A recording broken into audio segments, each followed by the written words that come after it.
What's up guys? Good morning. Muna yung mga call time yan. Call time alas 3 man siguro to yung call time nila kay mo adto na sila sa Bohol, nagpaabot sa Pambot. Alas 5 naabot diya sa Kauoy, Olanggo. Muna diha. Kani ako mga pamilya karon, adto na dito sa Bohol kay suroy ko na sila. Mo tanaw ko na sila tarsier ko no. Tarsier nga mo tanaw ko sila chocolate. Na diha. Paring tid pa.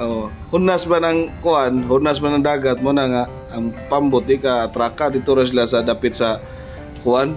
Dito na dapit unahan so mo lublob gid sa tubig. So kato mga nagsapatos diya, kwaon na nato sapatos. So si paring Ricky pa rin nag-anda po pagkaundahan kay para makatipid ba. Mom na tirada diha kay masama kuan mo kuno sila ko dahil lang gisakyan Pambot ra pa dong dito sa Santa Fe. So mas makasave man sila kung magpambot sila kay daghan-daghan ubay-ubay ra ba taon.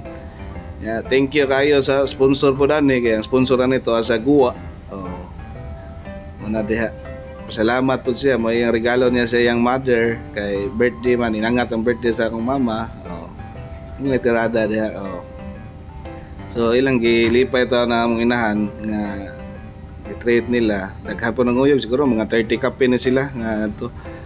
Mga tirada diha mga batanon, mga akong misis to ang uban diha si paring Alex, paring Bolots. So kompleto mga warriors ana kay alam mo nagika na sila.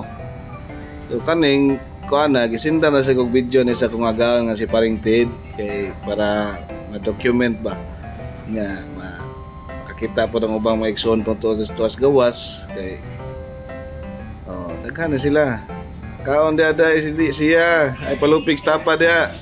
So maora to karon and we'll keep you posted mga agaon. See you.